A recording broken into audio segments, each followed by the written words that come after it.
This trash container is locked. The sliding lid has a padlock that says, whirling in rags. There's something in there, not necessarily connected to the case, but still.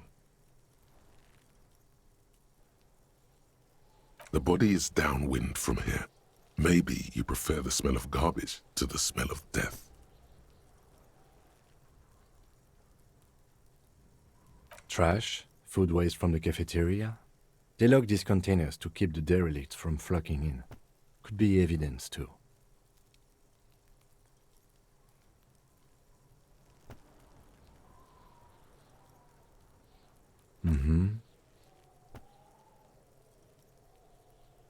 We could try using a pry bar.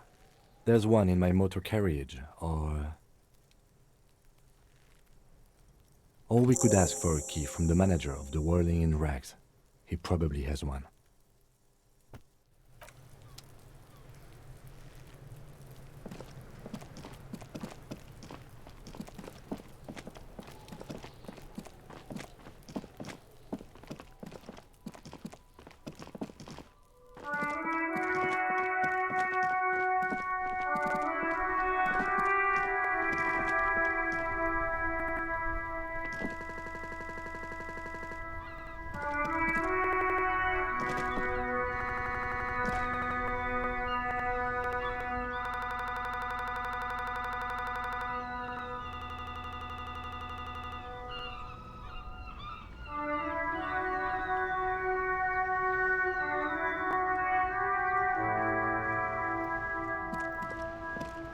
You're back.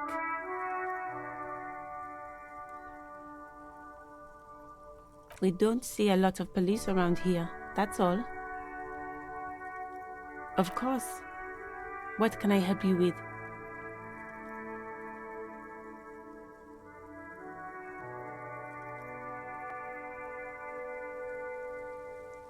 Sure, I'm done with it.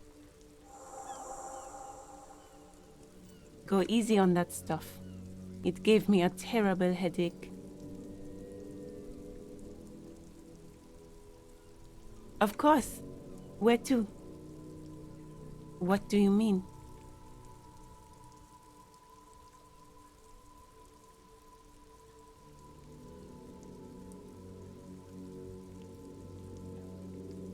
We're in Martinez, sir. This intersection is called Roundabout North, I think.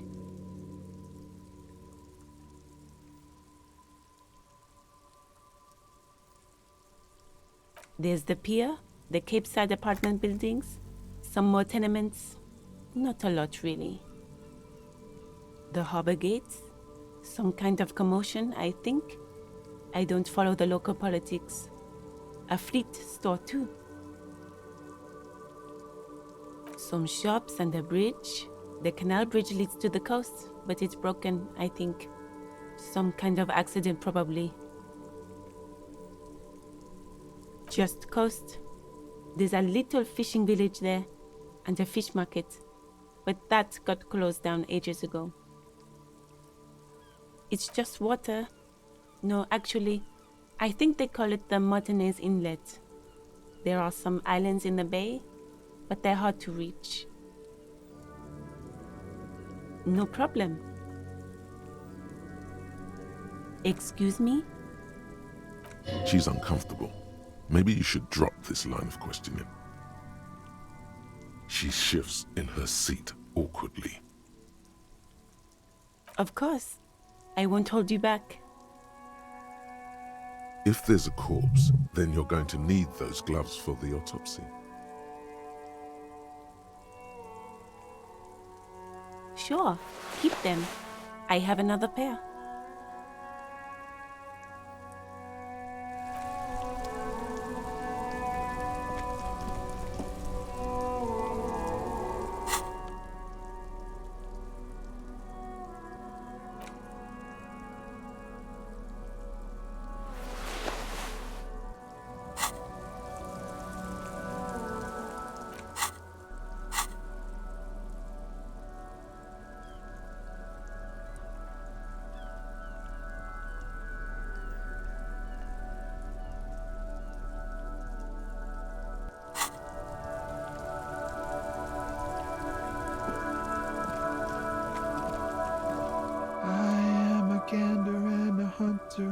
together, feel like a traveler.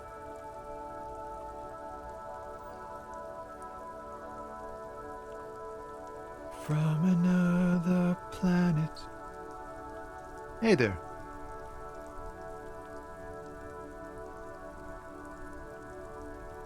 It's the jam, my man. The air from the east is thick with the smell of crude oils, heavy metals and other byproducts of the modern era. You can almost taste it. It's a traffic jam for the ages. Harbor gates up the street are shut tight, no explanation given. Workers on strike, scabs agitating, an all-around clusterfuck. Meanwhile, we're all stuck here in long-haul limbo for days upon days upon days. Upon days.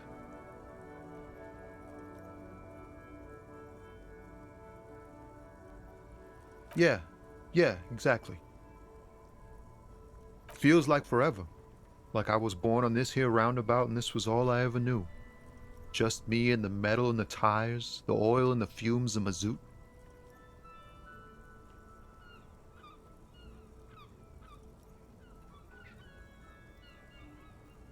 Yeah, imagine. It's been a whole week already. Behind the laugh, however, a touch of sorrow. So tell me, what do you need?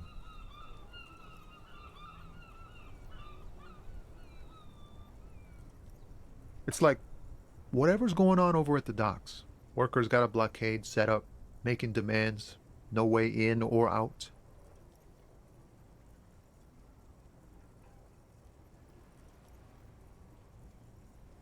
Going on strike would probably help you dodge a bullet or two. Maybe you should. Cops don't get paid much and the hours are long. Plus, you can get shot. Why not? The RCM is a self-managing organization that operates on donations. We promote our own leaders. It would be like striking against your own mother.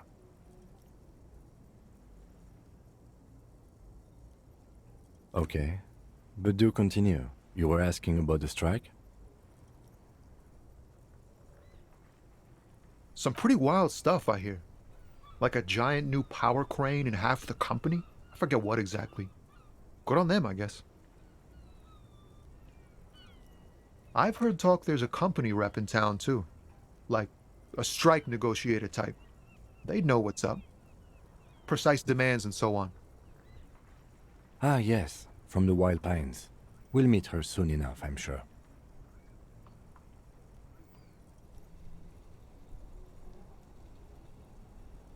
They want to keep that money flowing in, my man. Ka-ching.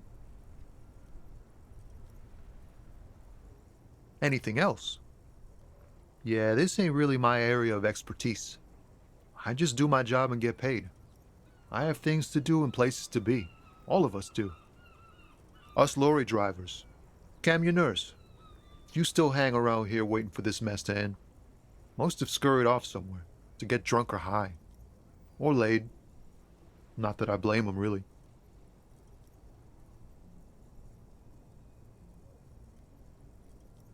Not my thing. Chasing transient pleasures is a drag these days. I prefer the examined life now. Thinking, reflecting, observing. He tries his best to look nonchalant, but there's a rigidity in him, as if trying to conceal something warm and deep beneath a cool exterior.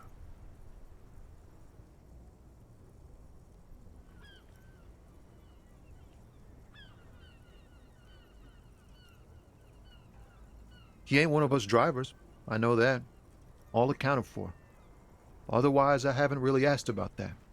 Been wasting time right here. Keep him busy. It's easy to see he's telling the truth. He's kept his nose out of the dark stuff. Analyzing the fundamental structural and psychological conditions of being stranded in the midst of a sea of motor lorries and their sad, despondent chauffeurs. A sense of surprise there ain't more bodies hanging from more trees. Oh, high-grade narcotics, illegal firearms, stuff like that. Time to arrest him. Ha! No, I'm joking, my man. Found runs a nice, clean business.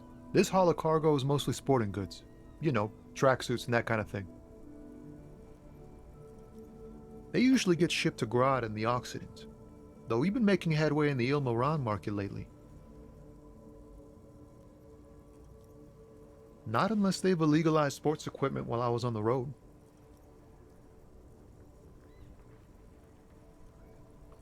We're pals and all, but I can't just freely hand out the merchandise. The bosses won't be happy. This rockin' beauty. Sure is, like a rash you can't get rid of. You interested in heavy-duty cargo machinery?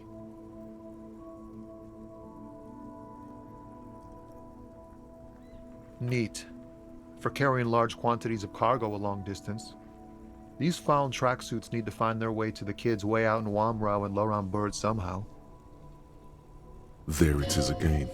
A little touch of sadness beneath his cool.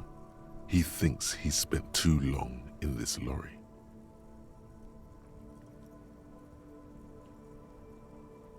The man taps his fingers rhythmically against his arm. Ease into it. Don't go too far. This seems like a personal matter.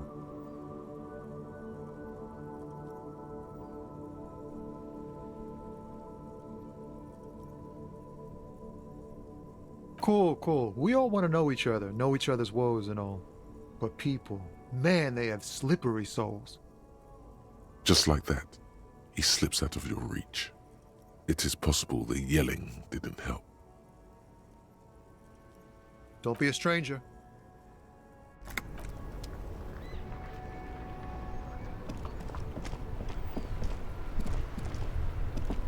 Before you stands a motor carriage. The bodywork is covered in blue and white livery, bearing the number 57. Vapor emanates from the large engine on the back of the vehicle. It hasn't had time to cool off yet. This must be the infernal machine, that toy from oblivion. In the cabin, you are welcomed by a set of steering levers, a radio microphone on a hook, a pull-out toolbox under the seat, and the soft glow of the fuel preheater gauge. A scent of leatherwork and heavy fuel oils washes over you.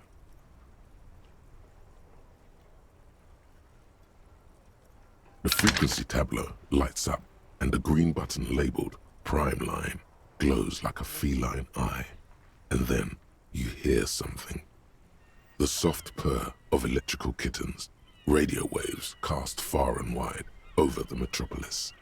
A woman's voice greets you through the static. This is Precinct 57. Hello, Lieutenant. How may I assist you? Hello, Alice. Please assist our colleague from the 41st Precinct here. I'm putting him on. Operating the radio is easy. Just be confident. You've probably done it 1,000 times.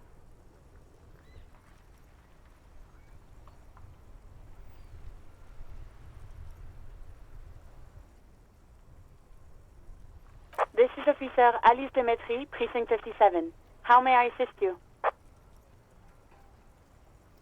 Under the green Prime Line, a yellow saved button catches your eye.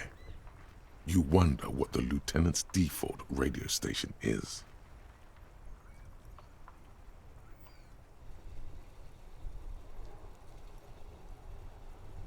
As always, it's DJ Mesh and Fellatio, and you're listening to Street Freaks FM, bringing you the hottest, the nastiest, the most vulgar. A flock of seagulls takes off nearby, startled by the roaring radio. Right away, the lieutenant reaches into the cabin and turns off the radio. He's not looking at you as he says, Someone must have been messing with the radio, or maybe picked up a random frequency. You wanted the Prime Line, right?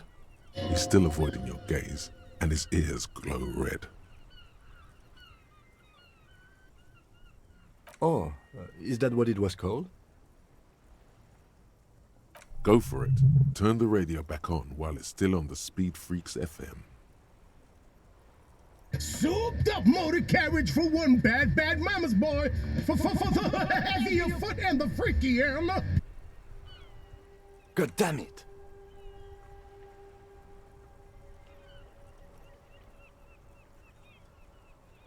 Look, it helps me to stay alert on long nights, okay? It's a method. I'm not some kind of speed freak or...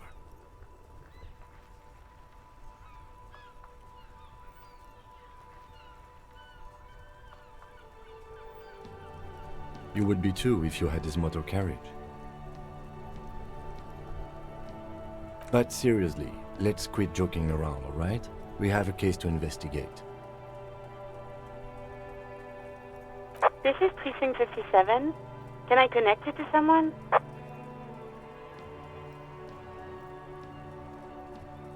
Just a second, officer.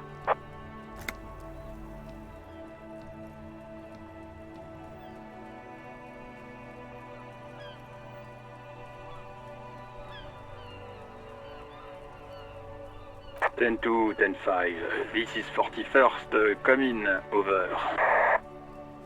A scrawny old man sits in a dusty cubicle, smoking, with a large white rectangle sewn on his vest. In front of him is a box-shaped apparatus with an array of wires and antennas. The radio switchboard. 10-4, what's your status? Over. 10-18, 10-20, over.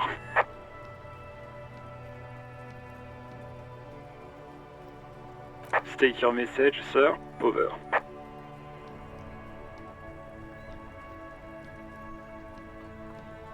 Ten-4, your badge should have most of your personal details. Look over that. Over. But you said... never mind. 10-9, repeat message. Over. 10-4, message received. This is a very serious situation. I need to 10-22 the captain. Over.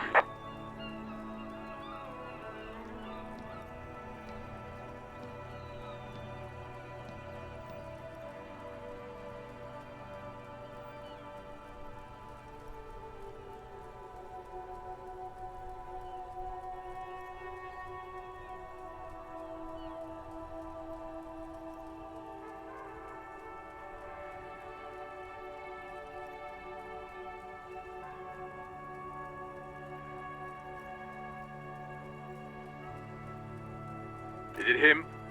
What does he want?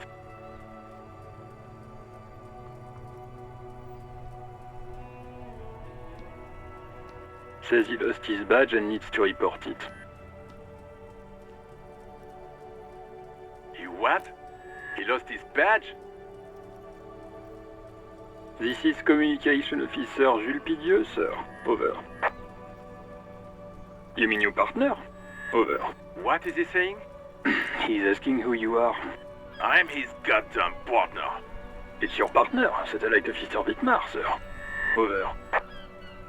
Did he lose his memory along with his fucking badge? Who lost his badge? Dick fucking Mullen. Who do you think? It's Officer Dick Mullen from the bestseller Dick Mullen and the Lost Identity. Dick Mullen is not your name. It's the name of a fictional detective who would not lose his badge. Defend yourself. Immediately. They're laughing at you.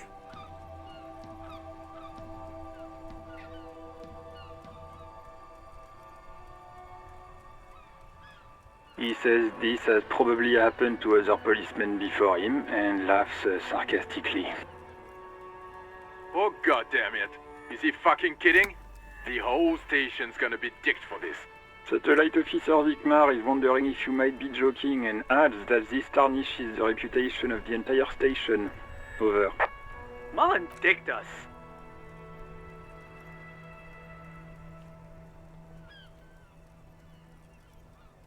Ten-4, I hear you, officer. I'm just going to make a note here that you are in pursuit of your misplaced badge. Over. Fuck me. Mac, come here. You've got to hear this. Dick Mullen lost his badge.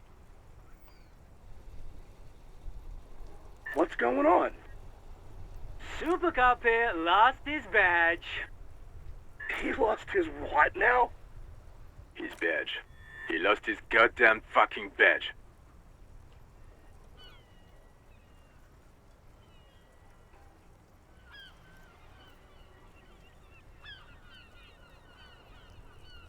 He asked you to please stop saying he lost his badge. Why? Did he find it? Sergeant Orson was wondering if you found your badge yet. You don't have a comeback. Sorry. It's hard to think like this. He's not replying. Looks like he's still looking for it. 10-9, come again. I didn't get that. Over. New heights even for Captain Sober. Ask him. Ask him if he's lost his gun too. Sergeant Orson wants to know if you lost your gun too. Over. Check your pockets. Check your... Holy fuck. You don't know where it is, do you? No. It's gone. It's not fucking on you. Don't sweat it, Bratan! You don't need a gun to have fun! We can still have fun! It's not all over! 10-9, come in, officer. Did you get my question? We were wondering about your gun. Over.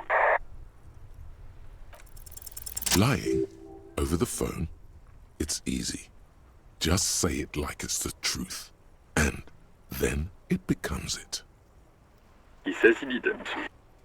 Thank God for that. That would have been a nightmare. I don't even want to imagine the poor prick who has to relay that kind of news to the captain. Losing his badge is bad enough. Tell him to find it, and fast. We can't have some gangbanger running around with it. We're all glad to hear you've not lost your gun, officer. You need further assistance? Over.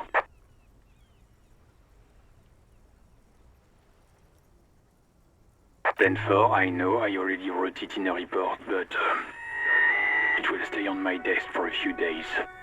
Over. 10-4, I hear you. I don't have the authority to grant your request, but... What does he want now? He's asking for money. Is he fucking kidding? I don't think he is. Don't give that asshole anything. He's just gonna drink it all. Right, that's a negative on the additional funds, sir. Over.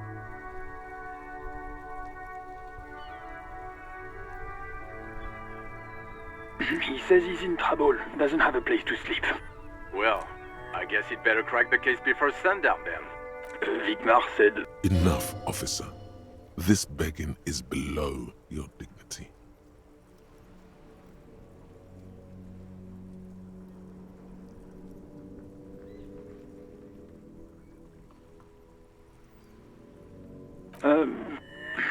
Listen, it's okay. You can do it, sir.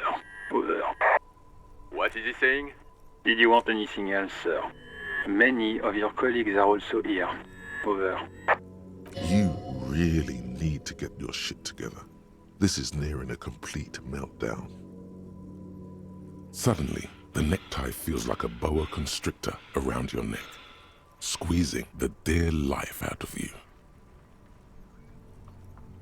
Hey, if you don't want to have the most intense orgasm of your life, fine, don't! He terminated the connection. I guess he was in a hurry. The radio falls silent and lifeless. The communications officer has disconnected the call. What was that?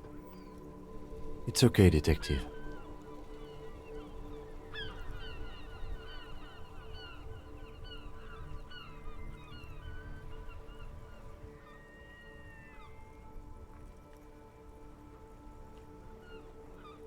We should get on with our tasks.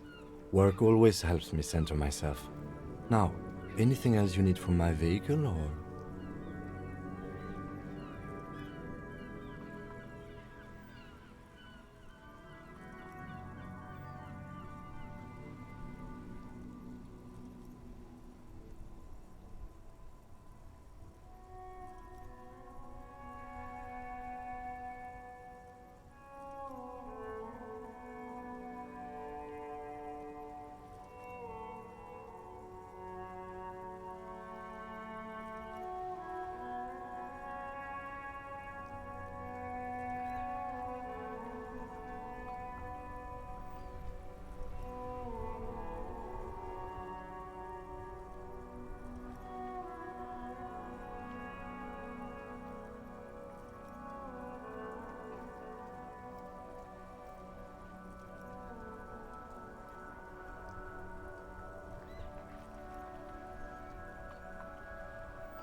18 kilometers to the south, in the 41st Precinct's relay booth, a small crowd has gathered around Communication Officer Jules Oldboy Pidier, around a dozen cops. The small room is filled with cigarette smoke, abuzz with laughter, when Officer Judith Minot enters. Her left arm is in bandages and her hair trimmed short. What is going on here? Did something happen? What happened is my partner made contact. It's not good. He's lost his badge and his sidearm. He seemed confused, delirious even. Mac, the torso Torson, is finger-fucking his fist, laughing hoarsely and apparently telling some dirty story to his partner, Chester McLean, near the entrance. Yeah, Mullen was fucked, alright. Sounded fucking drunk to me.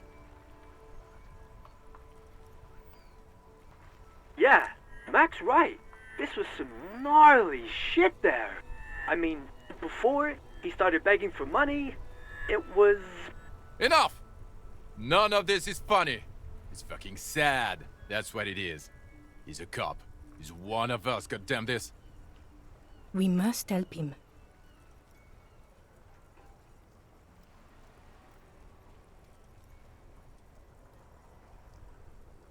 Yeah? How do you fucking plan to do that, huh? Get him off the drink? Go jogging with him in the morning and get him on carrot juice? He's a lost man. I just know we can't give up on him when he's at his weakest. He wouldn't. Mac, man the door. You know what he told me? I don't want to get better. I want to get worse. Those were his words.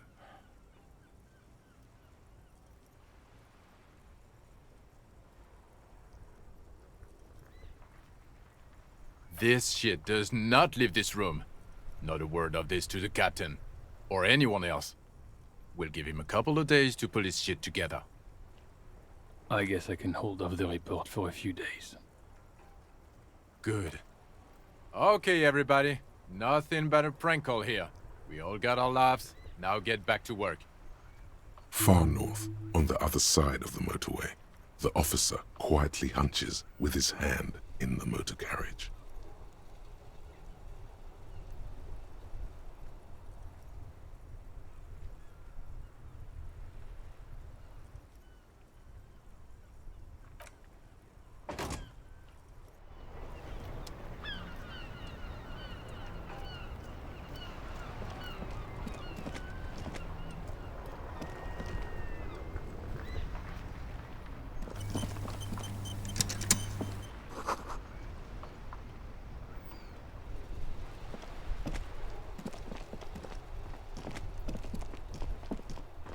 This Post Lavantorie mail collection box has been heavily vandalized with graffito. A closer inspection reveals 2 bullet holes in the front. A faint sticker on the side reads, RCM Emergencies Desk number 8102, with a slogan, Mankind, be vigilant.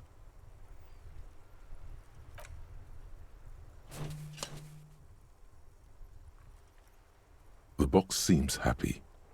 Eat shit, pig, fucked by the coon, and St. G with a crown have been scribbled on it. Jenny is a whore, and best set mailbox also.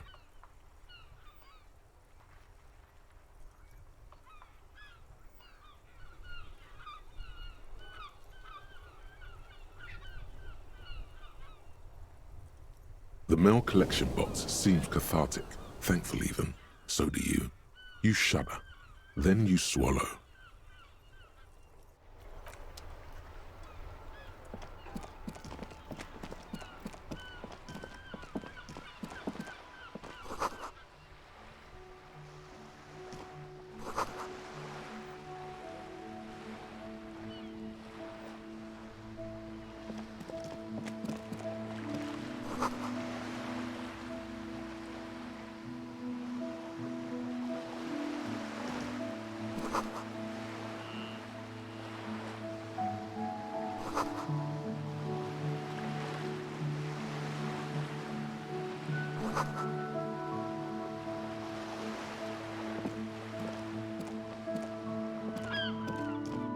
Hello, sir. Step right in. The store is open.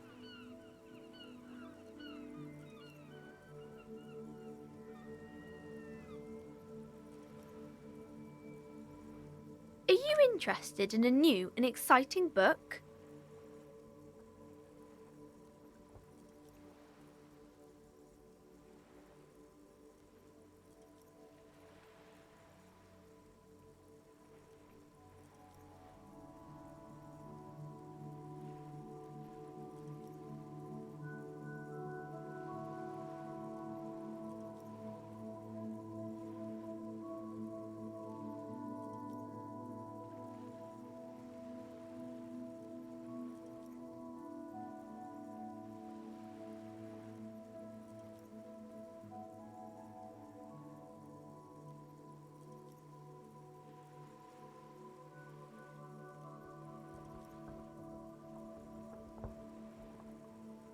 It's a bookstore, sir.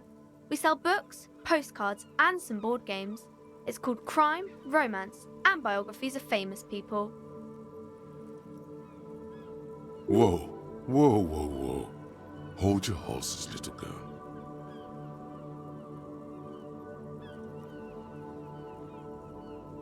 That is a book. They have stories inside them. It's like someone told you a story in a really long letter.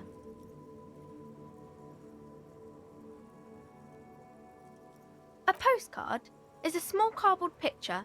You can write a few words on the other side and send it to your friend or beloved.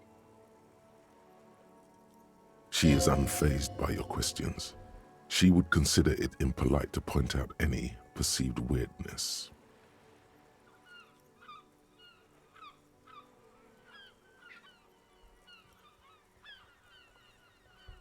Board games are like little games on a table, made to pass the time. There are several different ones, but sailors here mostly buy cards.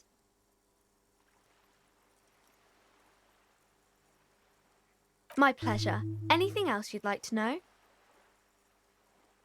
Okay, sir. I'll try to answer any questions you have. I hope they're about books. Crime fiction is about murders or burglaries or things like that, and the work of a policeman or a private detective who's trying to solve a crime and catch the criminals.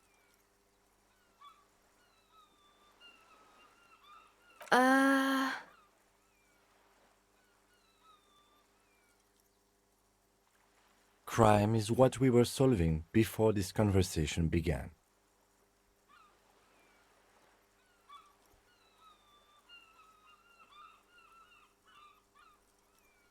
It's exciting to people, I guess.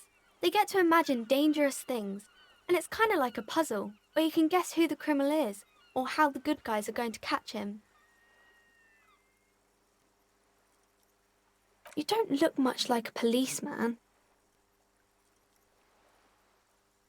Didn't mean to offend, sir. Sorry, sir. It's just that you don't look like Dick Mullen.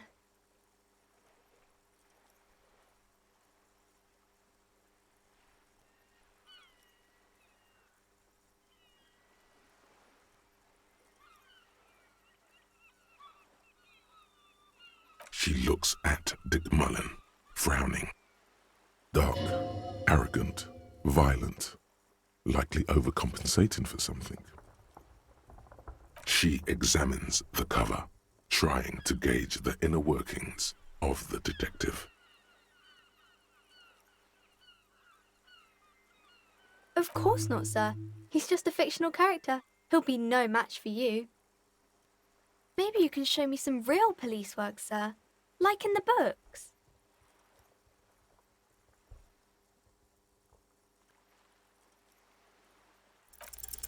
The girl keeps her hands folded, hidden. Why is that?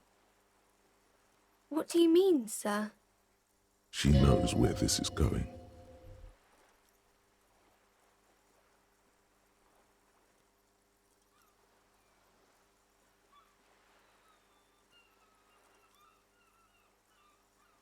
She looks around anxiously. Her hands remain folded in front of her. She doesn't want to show them. The lieutenant stands by, looking at the two of you with little interest. A facade of true professionalism. He is far more intrigued by the situation than his poise reveals. She brings out her reddened hands, her nails frayed, nearly chewed down to the flesh. And you knew this from me keeping my hands folded?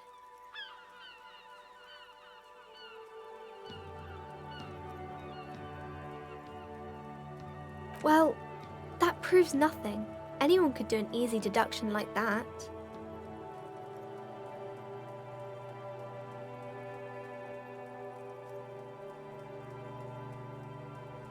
She nods, half provocative, half enthusiastic.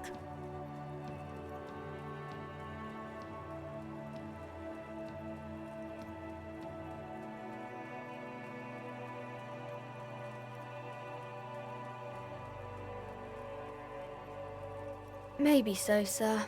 Okay, I know it's a bad habit, and I shouldn't.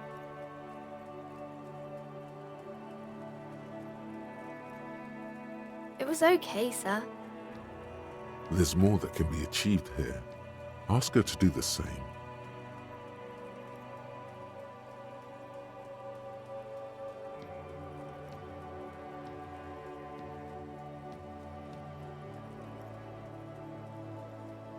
If you say so, sir.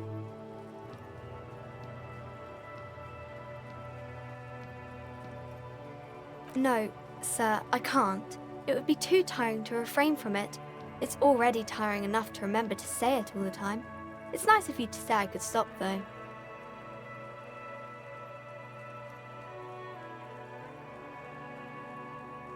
That's a friendly enough face, most of the time. Oh, kings and queens and generals of old, or artists and writers, or musicians, those kinds of people. There's usually something extraordinary about them. I think that's why people read them, to find the secrets of their fame. Seems like most people who read those books fail to get more famous from reading them. But it does make the famous people more famous.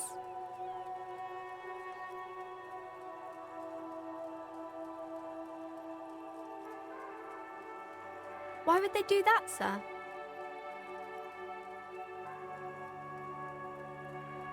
That's so cool. Maybe they'll make you a book cover picture and everything. Standing over a dead body, holding a gun. My name is Annette, sir. My mum, her name is Plaisance. She owns the store. She's inside minding the register or organising the stock.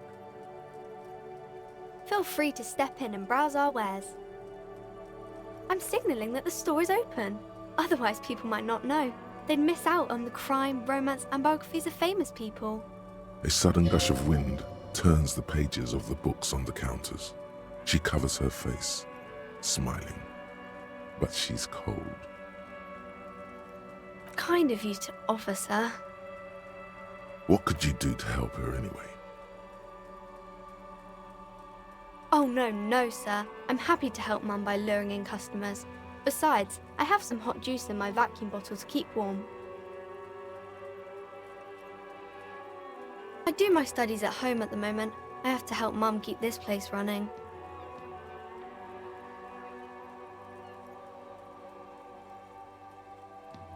Mum says it's necessary to do both because it builds character. Mum says a proper worker is dutiful. That's how you get ahead in life. You succeed. There is stress and unease behind these words. She's reciting etiquette. Mum says it's peachy. She was a little afraid at first. There's talk about this house being cursed. Behind her, the window has been boarded up. You sense the boards creaking, twisting for a second, and some kind of doubt in her tense shoulders. Cursed in the way that makes them say that no business has ever really thrived here, sir. That they all go... Exactly, but we've been doing fine so far. They shouldn't be, but they seem real. Anyhow, they say that these grounds are doomed for businesses.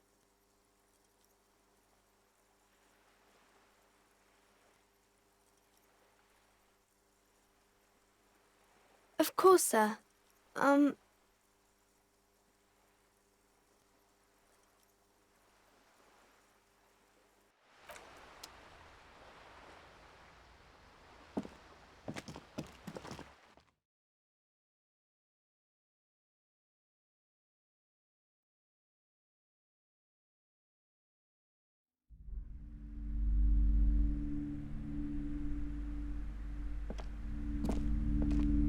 Welcome to Crime, Romance, and Biographies of Famous People.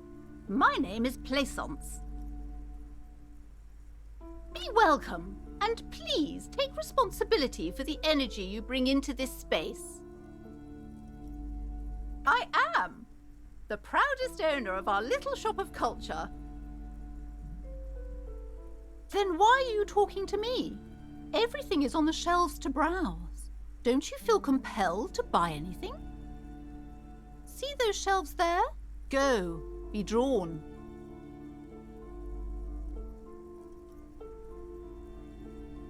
Everything is on the shelves. Take a look yourself.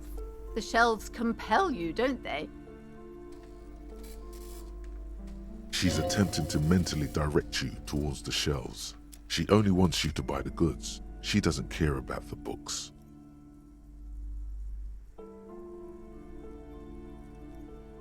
Everything is on the shelves. Take a look yourself. The shelves compel you, don't they? She's attempting to mentally direct you towards the shelves. She only wants you to buy the goods. She doesn't care about the books. Truth be told, not really. My sister brings in most of the goods. I'm sure it's all very literary stuff with well-written prose. But you don't learn about the important things in life from fabricated stories. The truth is available if you just know where to look, and you have to open and free your mind to understand. She smiles and nods, seemingly relieved. Annette, yes, my daughter. I hope she wasn't slacking off again with her nose in science fiction. Tell me, was she at her post doing her job like a proper girl? Wonderful! Did you talk to her? Great! On a scale of 1 to 10, how compelled were you to buy books after talking with her? Her opinion of her daughter depends on how well she lured you into the store.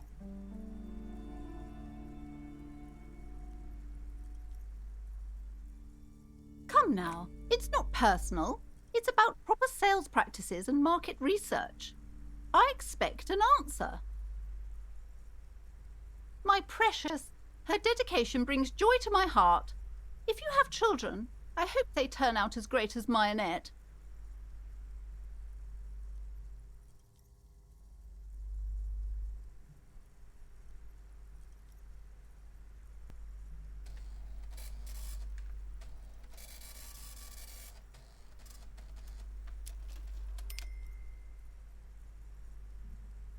God, I've told her not to do that.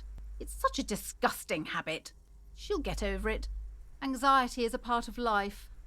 A part of hers too, clearly. She can, if she has enough willpower. This is what's called growing pains. Life isn't easy. Life doesn't give breaks. Come on, ma'am. It's obvious she can't do anything about it. You are placing an unnecessary burden on a young child.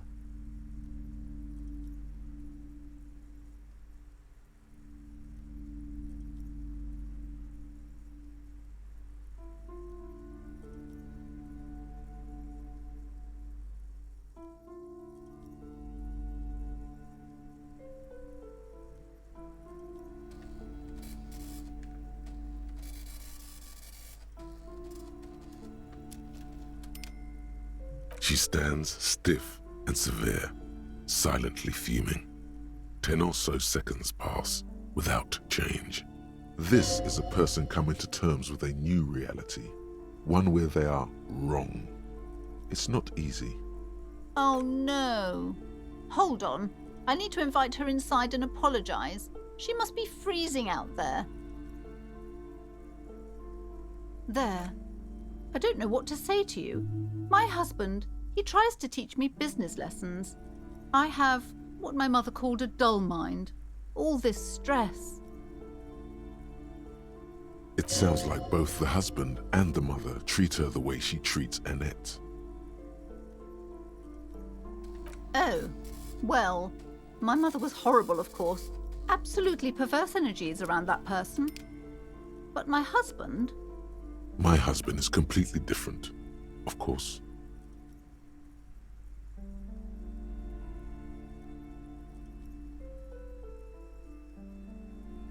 Yes, my husband is a successful entrepreneur east of the river. If only he were more involved in the business we're running up here. No matter. Soon we'll both be off for Grand Couronne. It's a proper place to live. One of the most peaceful neighbourhoods east of Jamrock. You may know it for its massive housing projects. Most of the buildings are empty at the moment. It's a great opportunity to get ahead of the crowds. Better times ahead for sure. He made the initial investment. Since then, he's been what you might call a silent partner.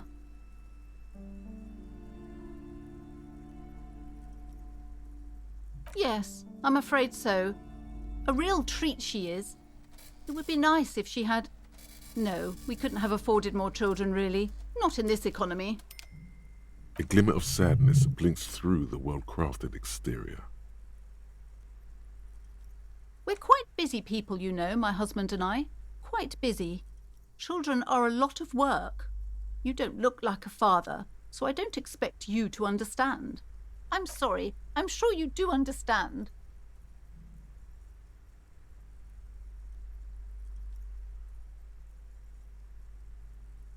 She's been too busy helping me here, so she studied at home this trimester. This is a temporary solution, of course. I assure you, I of all people understand the importance of education. She will be back in school the moment the store takes off. The woman looks aloof, her features much softer. Occasionally she glances at her daughter's silhouette.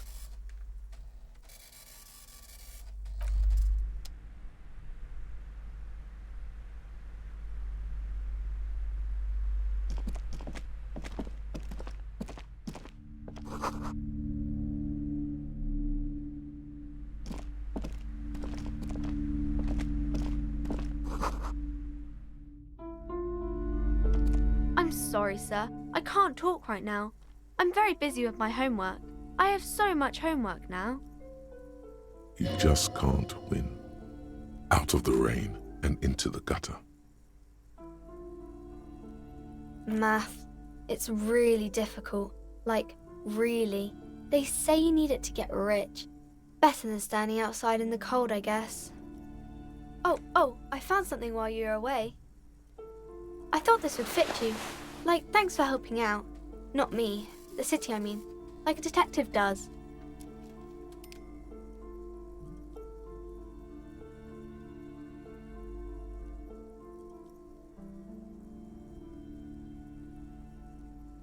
Just what Dick Mullen would ask. I got it from behind the curtains. I'm not really supposed to go there. Yes, just like the one Dick Mullen wears all the time. You'll look way more serious with that. Right, I have to get back to my homework now, before Mum notices. Man, this is hard.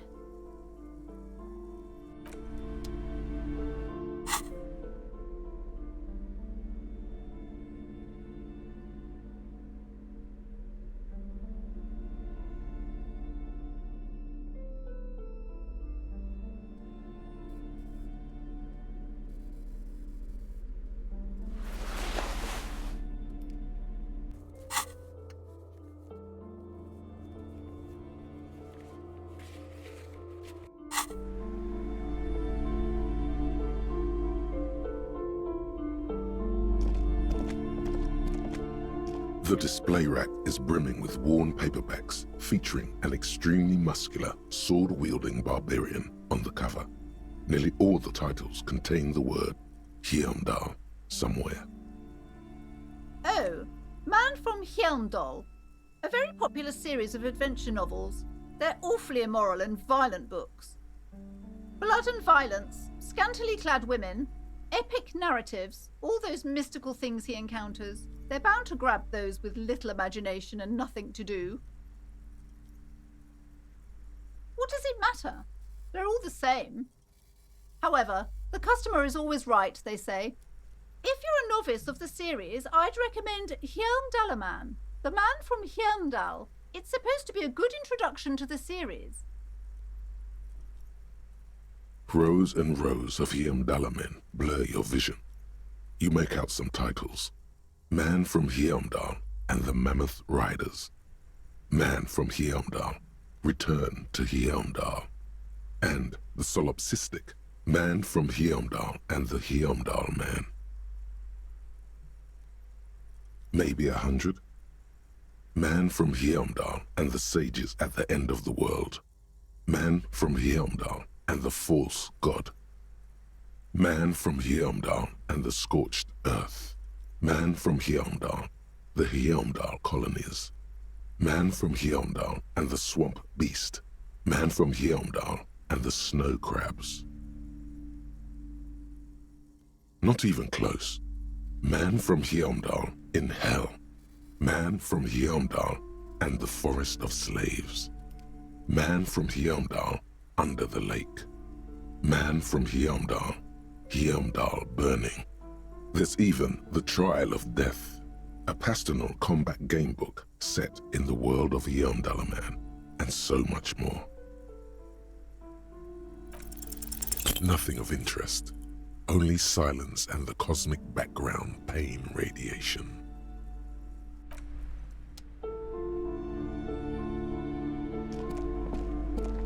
A small mountain of colorful board game boxes. There are numerous types of games for all ages. A lot of shelf space seems to be taken up by Wirral-related merchandise.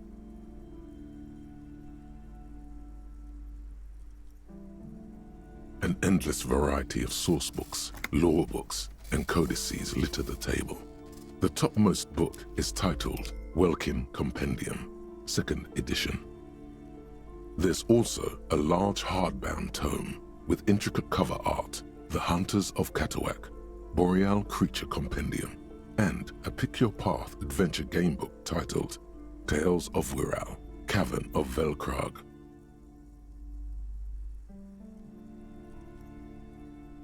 There's a box that says Wirral, 3rd edition Mega Setting Supplements Module.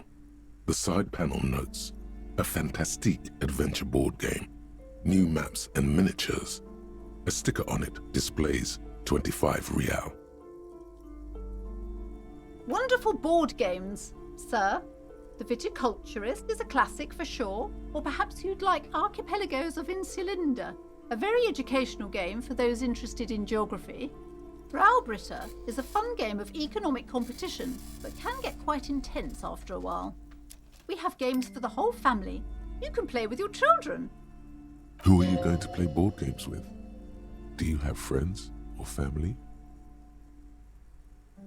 Are you actually friends, or just colleagues thrown together by circumstance?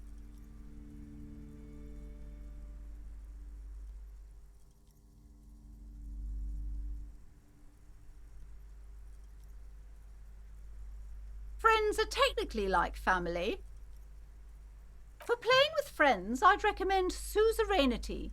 It's a civilization building game where you build a civilization, then set off to brutally colonize and repress other civilizations. It'll cost 12 real. Lousy auras there. No, role-playing games are popular among those types. You know, who are into those kind of things. Personally, I don't like it. Not at all. I've heard they turn people into occult enthusiasts, that they have rituals where they try to summon entities. Highly immoral stuff. You can still buy them, though.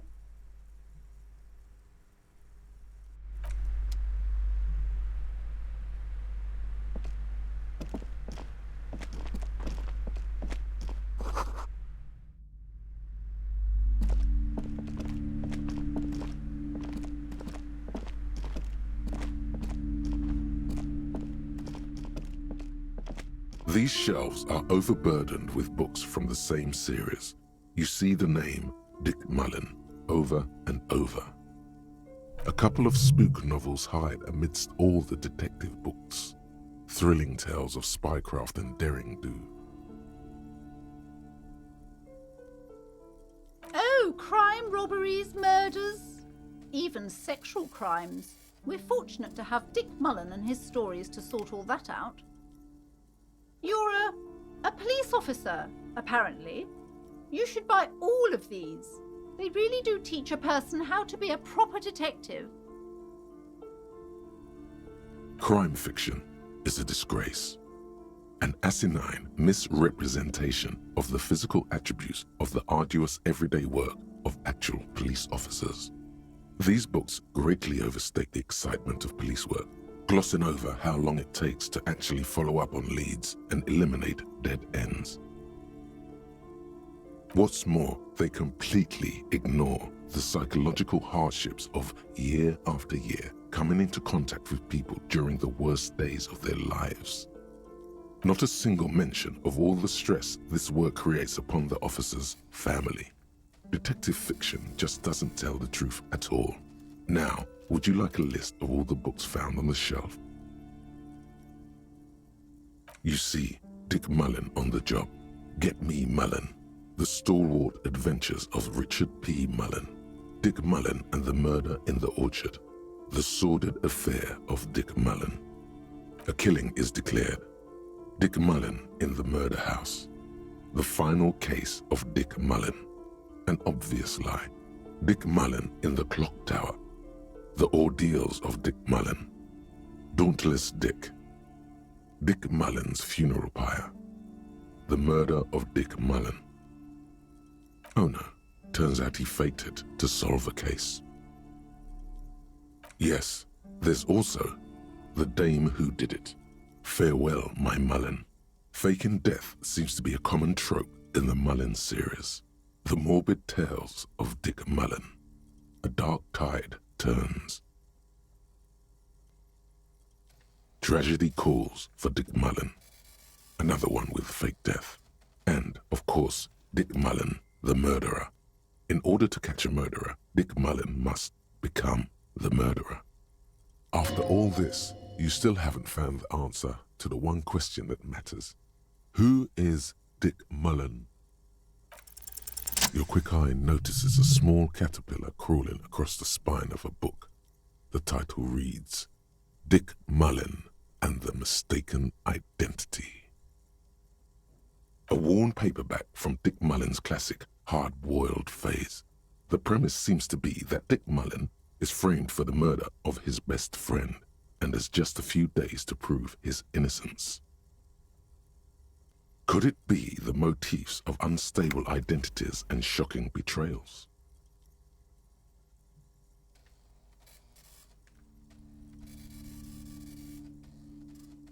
Then this is the book for you.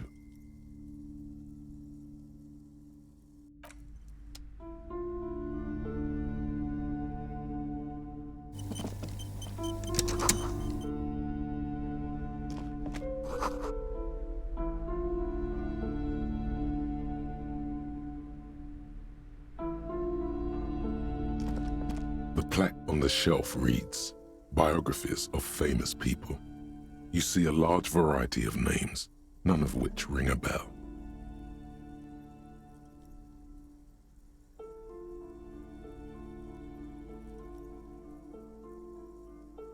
I would say The Greatest Innocence. Yes, most certainly. It's an important educational tool, delving into the depths of history, religion, and their relation to innocentic power. A very influential historical figure, but surely I don't have to tell you that. You're a law officer, and law officers have at least some education. The book is also very daring. The author aims to re-examine the universal understandings of the innocentic system, creating a fresh vantage point and a shift in the tired order of things. Perhaps for a layman, deep analysis is necessary to peel back the multi-layered meanings. Certainly, it's prudent for a person to have at least an elementary understanding of history and society. Imagine the chaos we'd be in otherwise. You feel like you should get this one. Definitely. It's important somehow. There's something personal inside. Browsing through all the books with all their names makes your head spin. None of these seem important or relevant. It's all just vapid egoism. Suddenly, a particularly odd title catches your eye. It reads, High Speed Love, the tragic true love story of Jacob Irv and Alfie Delatraz, by one Cecilia Averbrook. High Speed Love chronicles the romance between two of the finest tip-top tournée racers in history. One of them is the madcap driver, Jacob Irv. His blonde mane graces the cover.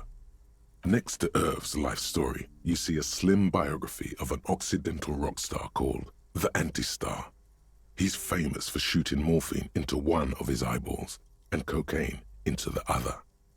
Next to that, Revacholian radio personality Guillaume Bevy stands in front of a run-down drug den. He's a permanent fixture on Channel 8, reporting on real-life crime and ruining cops' days. I really must insist you buy one of the books. Reading them is not for free. Do still browse, though, but not too long. I'm sorry, I did not mean to rush you. You are browsing. Go ahead. Take your time. Time is commerce. Inexplicable feminist agenda. There is something you need to see, sir. We found the remnants of an ancient artifact lodged in your hypothalamus. It is a cylindrical object, piss-weathered and smelling of liquor. The paint is peeling off, but you can clearly make out the letters Revolutionary Feminist Agenda on the hull. It appears that some time ago, before you became a joke, you were an actual feminist. Somehow you've come to that conclusion. Perhaps you can work your way back.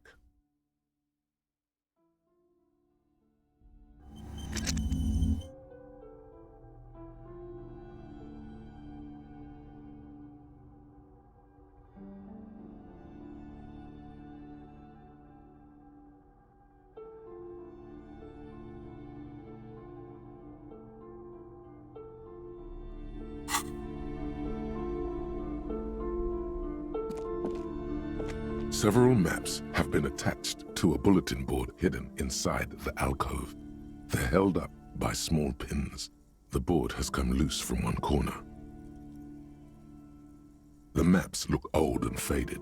Your eye catches a map of Insulinda, a map of Revachol, and a map of Martinez. This large map displays archipelagos. You see a constellation of small dots on the light blue emptiness of the Insulindic Ocean. The largest in the northeast is La Caillou. You are here. Another far away in the southwest, Seminese Islands, Ile de Fantôme.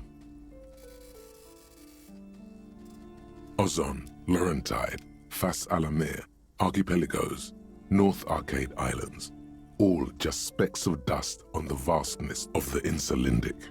On the edges of the map, the color fades into a blur of dotted lines, black and white. In the northeast, a dust mite stands on the north coast of Caillou, in a bookstore. It's you.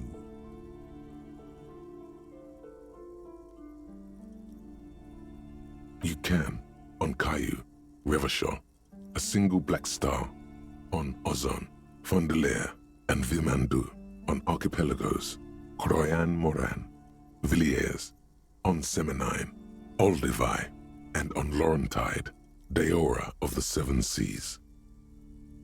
Lost little pearls of light, tiny fires in the dark. The ocean breaks apart into a tangle of cosines and azimuths, all pointing into pale nothingness. Windy is the north azimuth. Grad is the northeast azimuth. Samara is the east azimuth. Seo is the west azimuth. Isolas, they're called. Connections to other worlds, words past the Insulindian, unknown to you. You only know you've never been there. You have little idea what they are. Distant stars, gods, but looking at them makes you feel almost non-existent. Whatever they are, the Isolas are immeasurably large compared to you, and very, very far away. Perhaps they are gods, gods of distance and outer dust.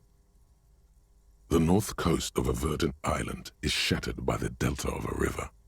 It is the River Esperance. Countless bridges put the shards back together, connecting city blocks to river islands. La Delta says a great artificial heart in the center, teeming with life forms and construction. To the east, rolling hillsides, Le Jardin, Stella Marie, the suburbs of Saint-Baptiste, swallowed up into the megacity. They sound rich to you. This Hudon, it's somewhere to live, not bad. Then there's Jamrock. It's bad. People shouldn't live there, but they do. Then Forburg. It's almost as bad and much larger. Then Coal City. It's the worst. It's so small you can't even see it on the map. No, wait. There it is, north of Jamrock, the strip of coast next to the Greater Revachol Industrial Harbour. It looks downright despondent. It's almost Coal City, to be honest. No, this is somewhere to be. This is all you have. But it's still something. Streets and sodium lights, the sky, the world. You're still alive. It's not really a map. It's a tourist thing. A picture postcard with buildings on it, drawn from an isometric perspective. A date in the upper right corner says 48. Still, it's detailed. Could be pretty useful for scouting ahead. You see the jagged boxes of an industrial harbour, even the whirling in rags there. I'm sorry, officer. The map of Martinez is the only one available. The other two are not for sale anymore. And besides, you could scarcely afford them. They're quite valuable, though they might not look it. The map of Martinez is 90 cents, though. That old thing? It's an out-of-date map of a tourist location that never was nor came to be. From when some design studio people tried to spruce the place up 4 or 5 years ago. They also renovated the horse statue, set up those coin-operated viewers, and designed the new street lamps. They didn't get that far, for some reason. A shame the project never got going. Would be nice if someone fixed Martinez up. All these ruins are bad for business.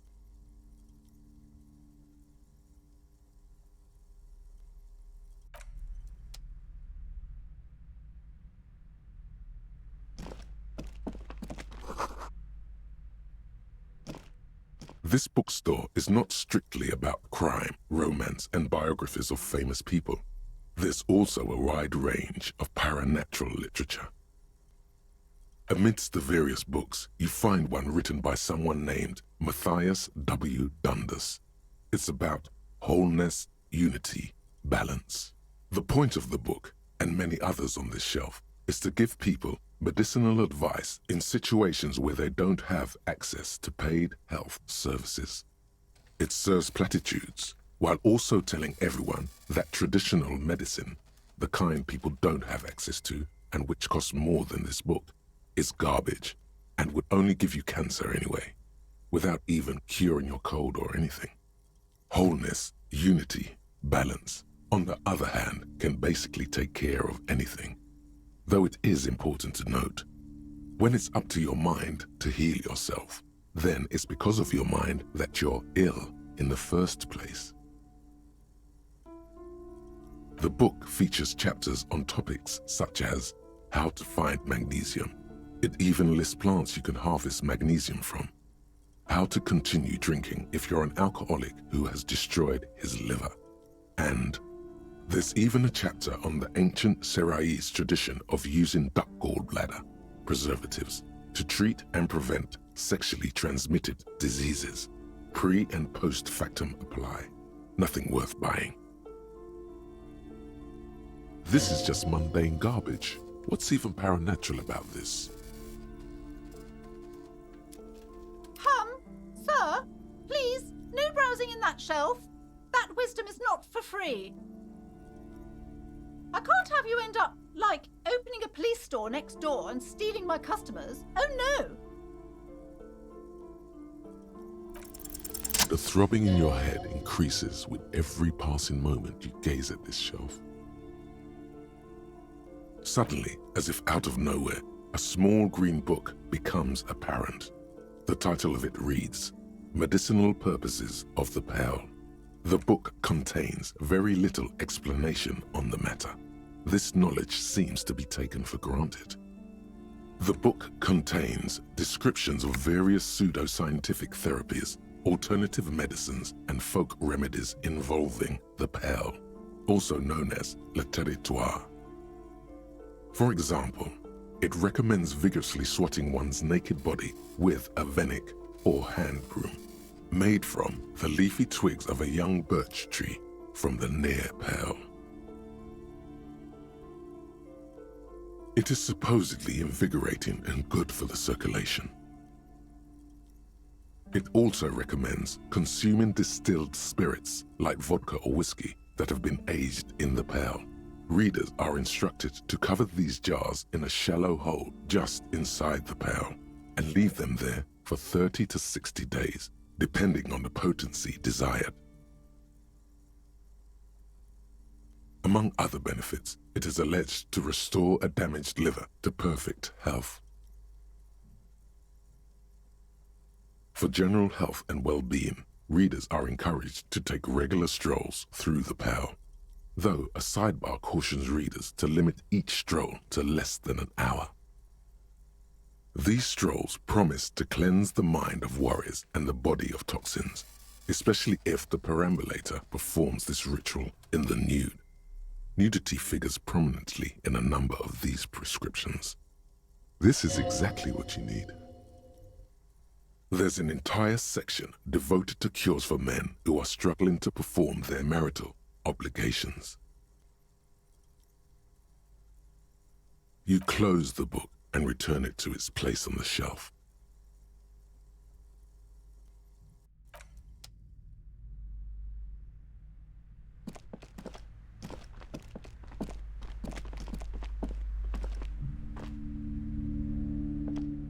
Yes? What do you want to know? Maybe you can tell me what you do know to help me narrow it down a bit. Then you are not that far behind, actually. Do you want me to brief you? 3 days ago, the RCM Emergencies Desk received a report about a security guard who was found hanged in Martinez. An anonymous caller said there was a dead body behind the Whirling in Rags hostel cafeteria. The cadaver had been there for 4 days. No one had come to investigate. During that time, the victim had been stripped of his belongings. The caller did not identify him, but used the word lynching. There is an ongoing labor dispute between the local dock workers and the logistics company Wild Pines. I was told we should approach the death as part of this dispute. A security guard or worker of some sort hired by Wild Pines. This was just hearsay from Martinez, of course. We need to find out the truth. They didn't identify themselves in any way. The tone was muffled using a device of some sort. The desk could identify neither the caller's age nor sex. There's a strong prejudice against involving the RCM in what's seen as union matters. The dock workers' union is the de facto police in Martinez. Now it appears they've started executing too. We cannot allow that. That's us, the Revachol Citizens Militia. We're the police in this city. Just to be clear, we are police officers. It's our job to find the killer. That's the case. Uncover and arrest the killer. No, it's not a particularly mysterious case. The deceased is a security guard for a corporation involved in a labor dispute. It doesn't take a DeLorean polymath to put the pieces together. I just don't see the case getting more mysterious than that.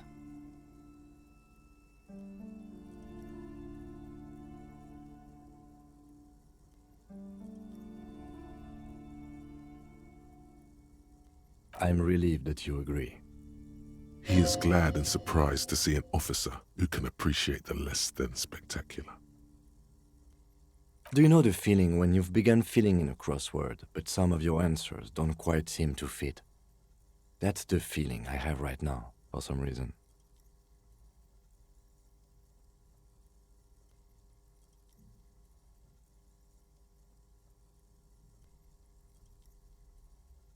Ah, right.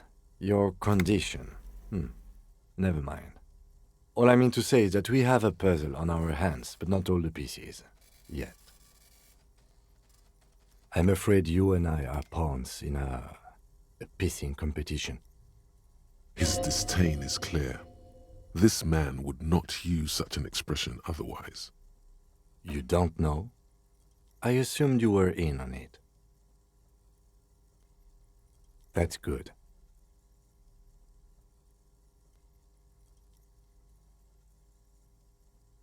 Better still than an imbecilic cop-off. It's just stupidity. We shouldn't waste any more time on it. If you want my take, ask me after we've inspected the victim. Later. Was there anything else you wanted to know about the case? Good. No response. He just arches his brow. Have you tried concentrating on something other than your personal affairs? There is a sudden, harsh edge to his voice, like he's tired of hearing about your personal affairs.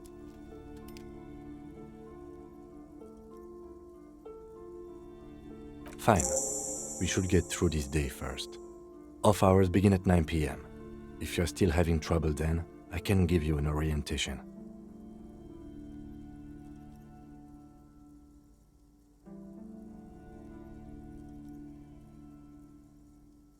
Really? You look fine to me.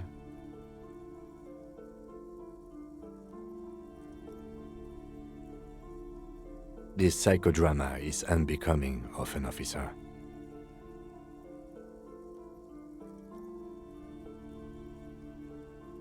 Focus on other people's troubles, not your own. That is a relief. A moment passes.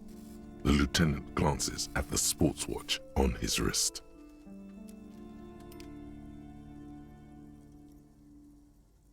Excuse me?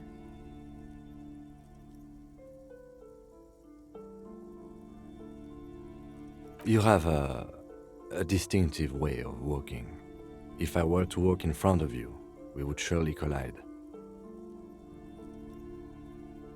I hope you don't take this the wrong way. It's just a collegial observation.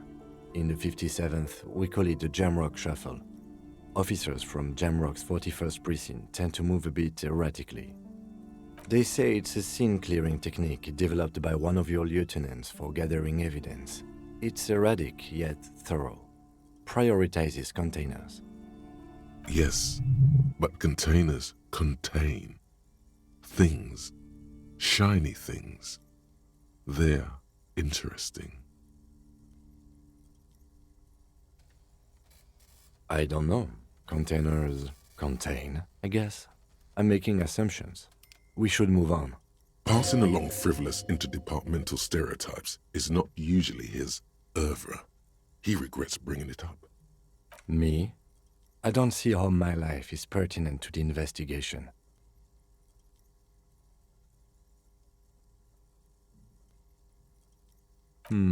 That's a fair point.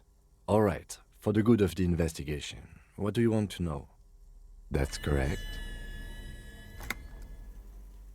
You feel a slight urge to put the lieutenant down for this, but you can't quite muster enough testosterone. I guess you don't need glasses, then.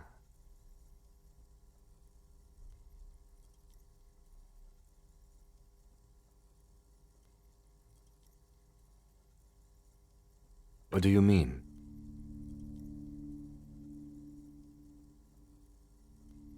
I have no idea what you're talking about. I can't say that it does, no. When I need to think, I just use my notebook. The lieutenant produces his small blue notebook and idly thumbs through a few pages. That's where his conversations with himself take place. No. Your brain sends the signal to your lips, but they refuse the order. Something is paralyzing them. You're pretty sure it has something to do with the lieutenant's eyebrow. The eyebrow is exercising psionic control over you. It's like you're locked down. Something the matter, detective?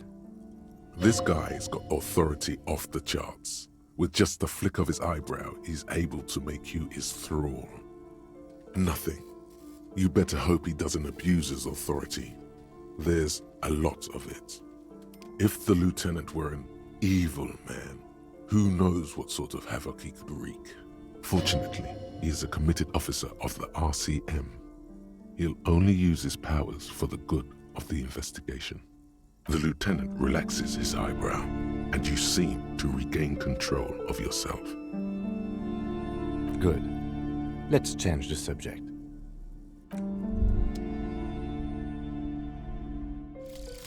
Hobocop.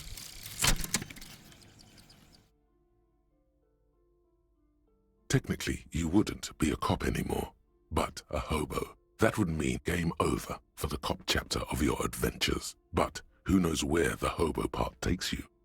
To the bar? The old L'Assommoir? To the pier or the sewers? To Le Royaume, where for 300 years they interred the dead. You could plunder royalist crypts for long-forgotten triple malt bourbon, then fight the Aramakan beast that lurks the bottommost sepulchres. The secrets of the city are all yours at last.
There he still is, looking right through you with his white eyes. The body below is entirely dedicated to that corpse smell. Emitting it is all it does now. You crack open the ammonia ampoule and breathe in. The odor of death is still stronger. It's a spell of the mind telling you to run, and your stomach to wring itself empty. With your eyes squinting, you stand in it.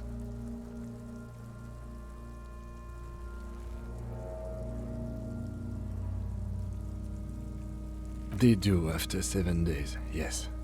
We are deep in decomposition here. The man before you is naked, but for a pair of underpants and enameled boots. His skin is greenish, marbled with decaying veins and blotched by lividity. A fading web of tattoos covers his chest and shoulders. The cargo belt used to fasten him to the branch above appears industrial in strength.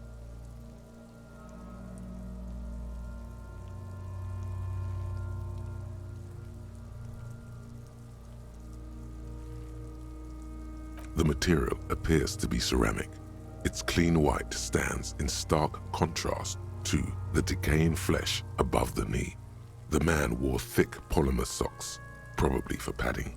A fine array of interlocking plates covers them.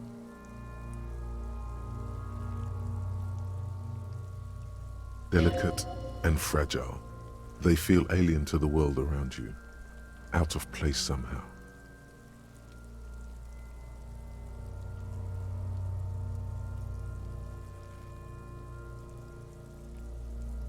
These are clearly not boots. They're armor, possibly part of a larger set.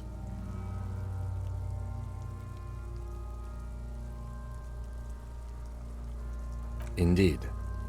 Technically speaking, these are sabatons, not boots.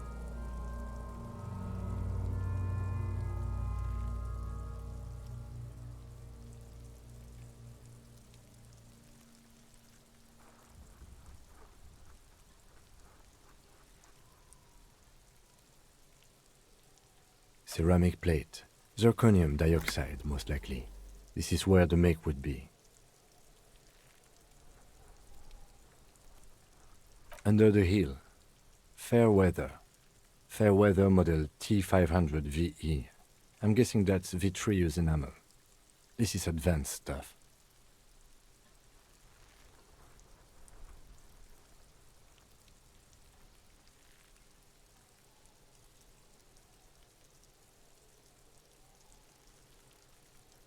Piece by piece.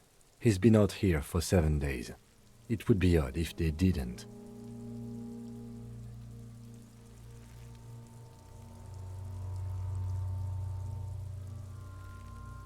We should keep a lookout for these pieces.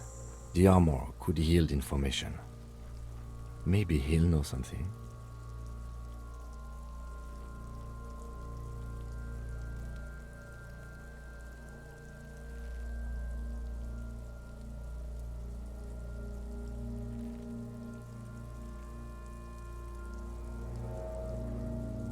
No, he must have worn something precious underneath his clothes. They've removed all his clothes to get to it. They did not just strip him for the putrid rags.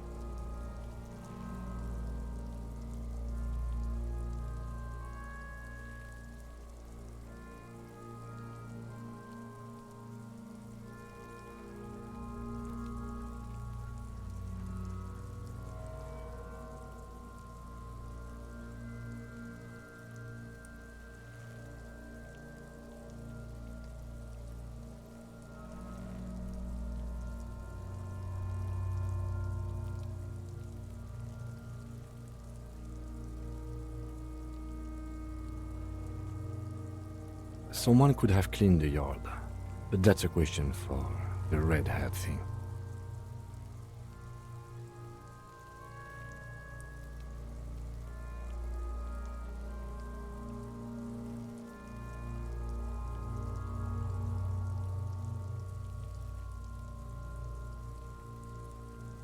I hear you, cop, talking shit about the Kuno. Come here and say it to Kuno's face.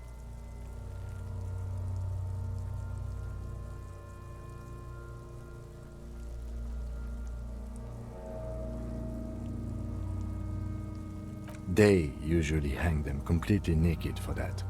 La puta madre, the Mazda, the Besmerties and the like. This one still has his underpants. What? Are you trying to ignore me now, fuckface?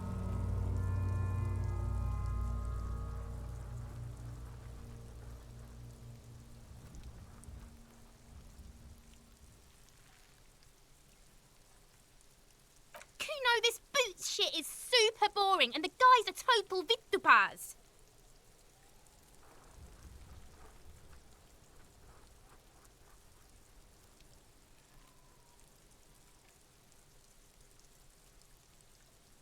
It is.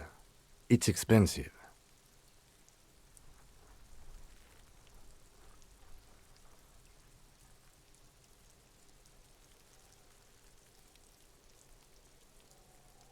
We've requested similar material for our tactical units for years now. The constabularies deemed it too costly. In that time, we've lost 6 men to semi-automatics.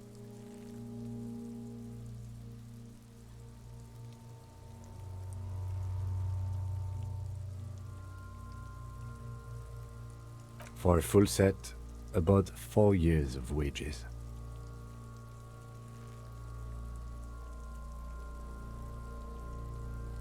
As a wage, it's regrettably small, but for a piece of hardware, yes, that's a lot.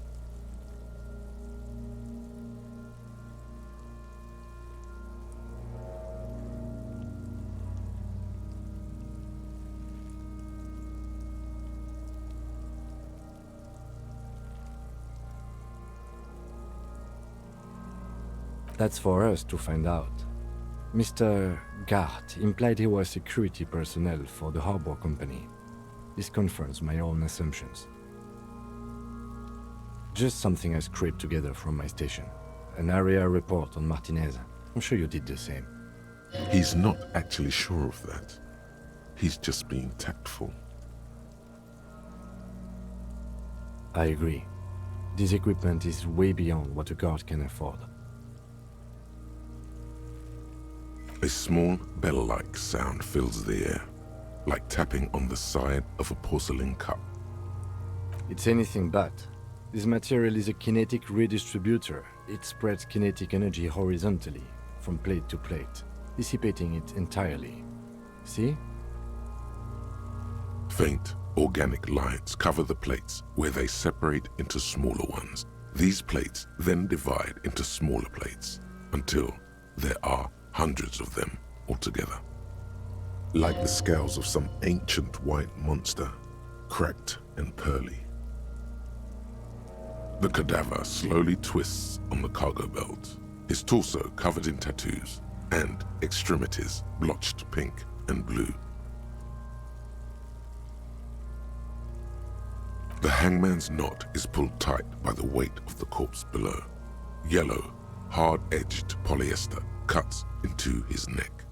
Above, a sliding buckle ties the belt to the branch. Industrial strength, the kind used for tying cargo to lorries. Yes, it looks like they use whatever was on hand, paying no attention to not incriminating themselves. I'm still approaching this as a lynching, yes, motivated by the ongoing strike. You? No, you feel like it was something else. But what? Yes, it often is. This bell worries me. It's not merely polyester, it's steel reinforced. See these lines? This is where the wires run. I see rabbits for more than 20 strands. This makes getting him down much more problematic than I had assumed. A noose is one of those things that's easier to use one way around. That ladder can't carry a grown man. I didn't see any splintering either, did you? I think they lassoed the branch, then pulled on the belt to close the buckle.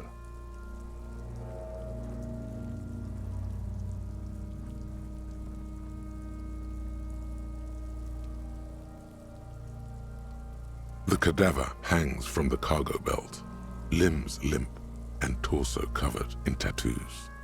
An intricate web of blue lines stretches across the torso, from the right shoulder to the solar plexus. Each time they intersect, a small white star is formed in their crossing. Hundreds of fading asterisks riddle his skin.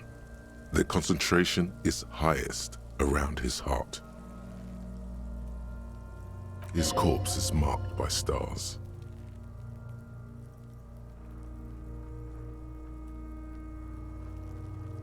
Alcohol and heartbreak. A map of the stars. I do see some similarity to astronomical charts. Great Century Messinian, maybe. But this seems more particular. Customized somehow. As if someone left out most of the night sky, filtering it through personal choice. The principle of this filter remains unknown to you. The thought dissipates, and you feel as though you were only half right. So am I.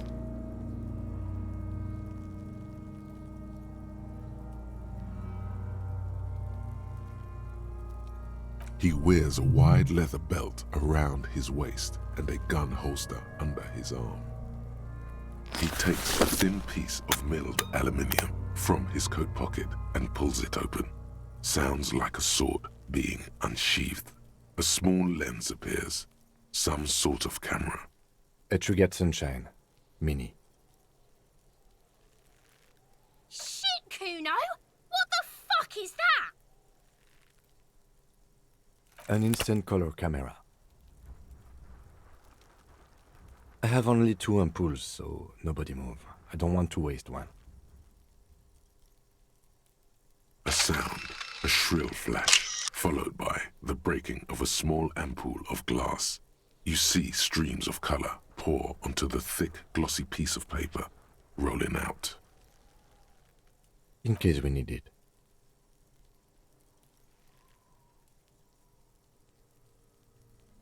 Yes, it is pretty cool, isn't it? There is only one ampoule left. Use it wisely. It contains insight to the victim's person. By his build, I'd say this was a man of physical violence. The story he wanted his body to tell was important to him. It is his letter, to us. Someone should decipher it. We'll need to show it around.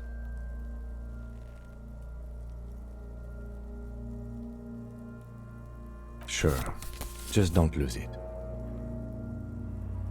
The glassy-eyed corpse looks by, his mouth mute and his skin as colorful as the chemical rainbow on the photo paper, teeming with opportunistic organisms. His eyes are milky white and blind to the world, protruding comically from their sockets. There is no one home, just subaquatic terrors there. Dark brown hair grows on his head. His face is ready to explode from the organic processes inside. The death's head grin has passed. What remains is an unrecognizable mess. Underneath the curdled meat there is an expression, not carried on his features, but below, inside, an expression of pleasure. This man was experiencing joy at the moment of his death. Why do you think so? Okay. I'm gone. Into the wild pale yonder. In the past, way out in the west. I'm a joke. Look at me.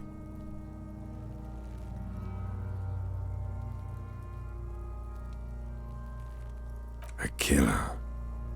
A motherfucker. And a killer. Go ahead, Cobbo. What do you mean? It's the power of your imagination. Yeah, man! Don't be crazy! Inanimate objects and dead people can't really talk to you. Your wild imagination is doing this. Ask some more of those questions you love so much. He loves those.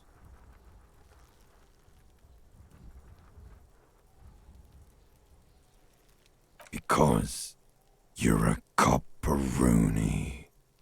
Look at all of them go. Do you want more questions?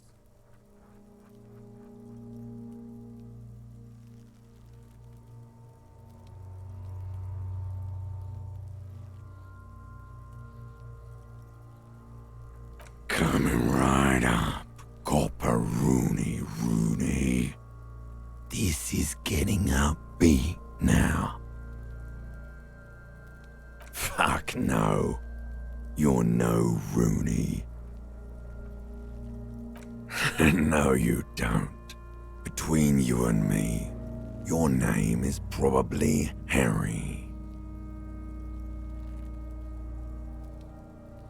Because you have love did me in, Provacopo. It was love all along. Sure, Lobo. I can ask you a question. Why are you doing this? Looking at my face, motionless, looking into my eyes, standing here. Why are you investigating my murder?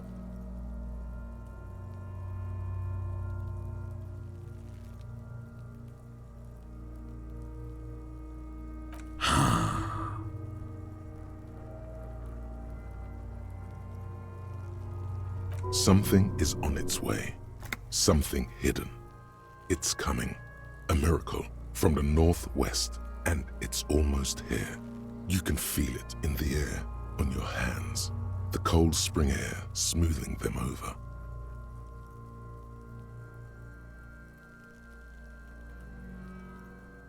Maybe I was getting my rocks off.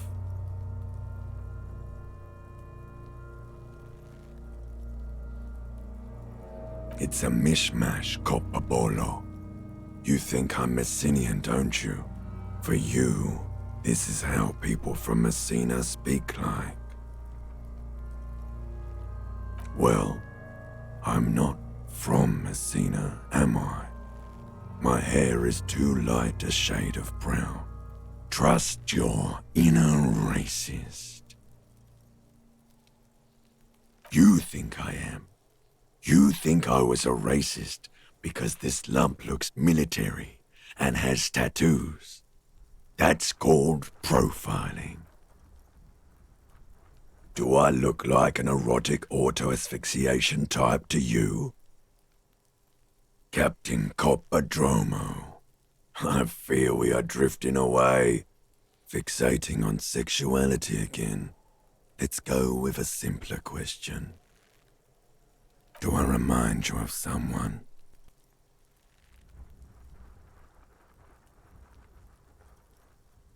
No, not quite.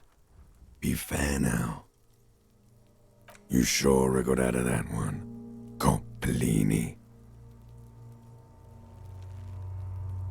Come back later, Coppo.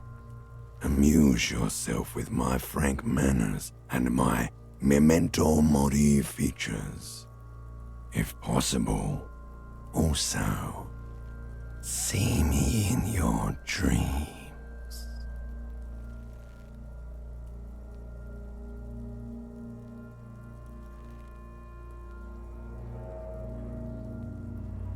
As you narrow your eyes, the monster before you blurs into a violent mess of green and pink. Only the lower extremities are pink with a dash of blue. His fatted hands, thighs, and his neck, just above the noose. The rest of the corpse appears dark green in the cold spring air.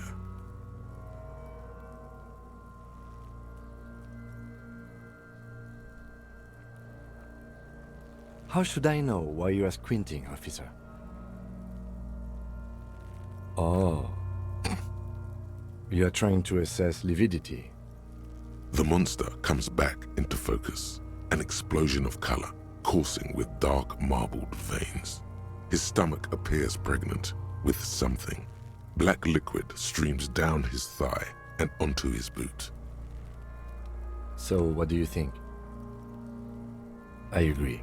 Totally dead. Absolutely.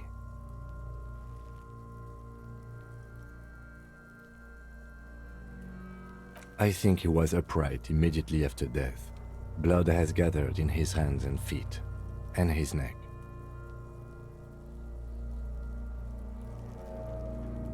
The noose acted like a tourniquet, keeping the blood in his head.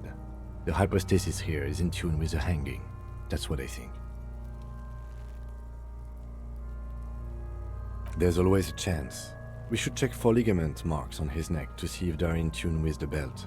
We'll have to get him down first.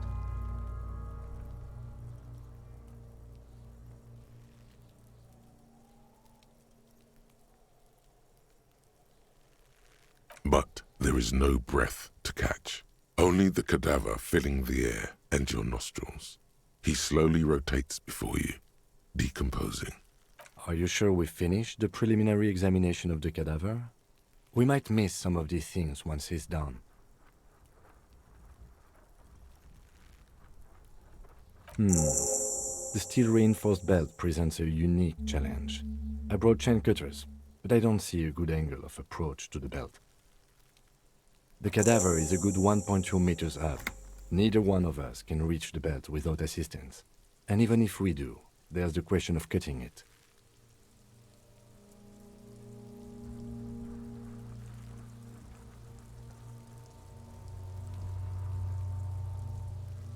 I was really hoping we wouldn't. The Union appeared to be suspect in this case. It seems like a dangerous route to go down. But what other options? The corpse twists on the belt, like chicken on a skewer. Yeah! Bang bang time, pig! Shoot his head off! How?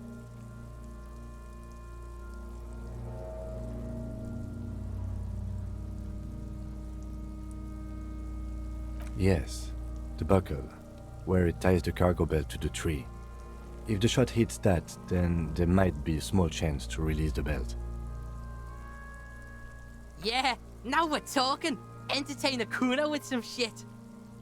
They'll miss! The pigs will miss Kuno!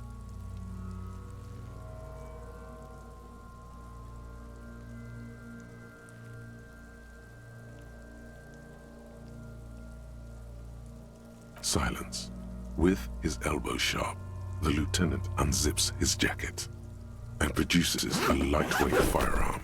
He drops a paper cartridge in the barrel, separates the scouring stick, and gives the cartridge 5 tucks, securing it in place. He then steps back and assumes the fellow's desk position, taking aim. The corner of his eye twitches. His finger is on the trigger.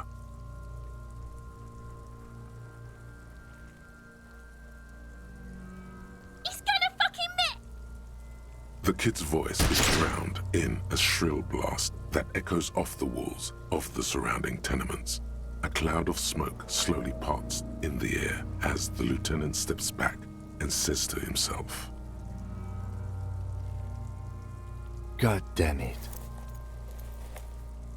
A lot of things were wrong with that shot. The fellow's test was the wrong choice. His shoulders were raised, but above all, he cannot trust his eyesight. He feels bad about it, about his eyes mostly, just having bad eyesight, probably from a young age.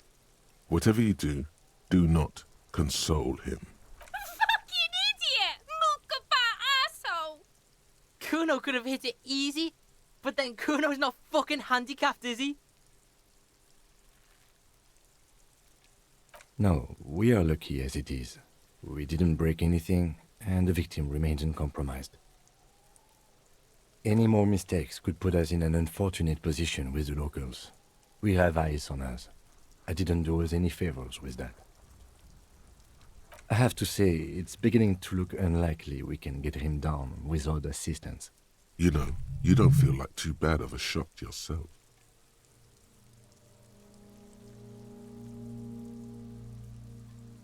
It's bad as it is, us shooting firearms like punks. Go ahead, I'm not stopping you. Just don't lose it. They only have one gun! This is the sorriest pair of pigs Kuno's ever seen. Yeah, take it, you fucking banani boika! Take it and shoot yourself in the mouth! The cold piece of bakelite and gunmetal is surprisingly light. Your fingers fit right through the guard, instinctively resting on the trigger. You've held this, an A9 armistice, before. At some point, it probably used to be your choice of firearm. It still feels comfortable, like you never laid it down. The fuck are you waiting for, Kuno? Tell him to shoot himself in the mouth!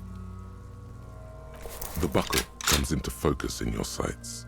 You stand with your feet planted firmly in the ground and your left hand supporting your gun arm. Why don't you just shoot yourself in your mouth? At least you won't miss. This isn't mere boundary pushing. There is a true suicidal rage in the kid as she's provoking you.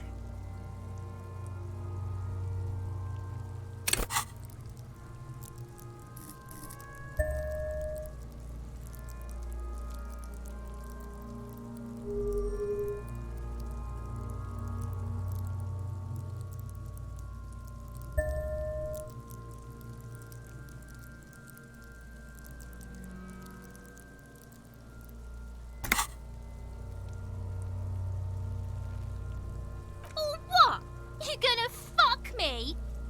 You wanna fuck me, pig? Is that what this is about? Your field of view narrows. The branch slowly moves, becoming entirely two-dimensional. The metal buckle glimmers, slick with the falling rain. The corpse slowly rotates. Look, he's crying. You gonna cry now, fucking faggoty?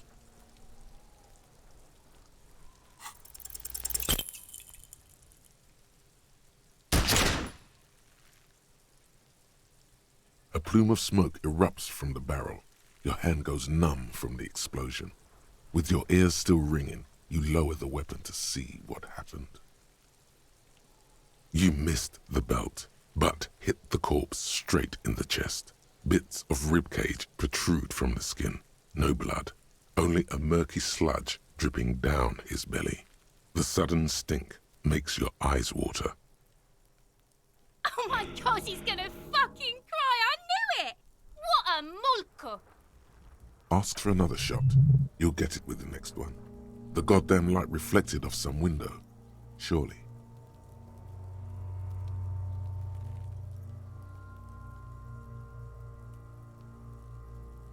It feels dry. Nothing comes out of you as you stretch and bend your face into a crying shape. You're too furious to cry, apparently. The lieutenant watches you jerk some tears, your shoulders shaking and your eyes dry. The gun begins to slip from your fingers. You malolda! The can't even cry! The lieutenant gently picks his gun from your hand and holsters it. We still need to get him down, somehow. The bad way. The way I didn't want us to. By asking the harbor for help. They have the tools and the men. If they put him up there, they can take him down too. To ask the suspects for help with the victim's body? To be indebted to Everard Clare? Very much, yes. Which is why I would have preferred us to handle this ourselves. Clearly we can't. Suck my dick, bitches!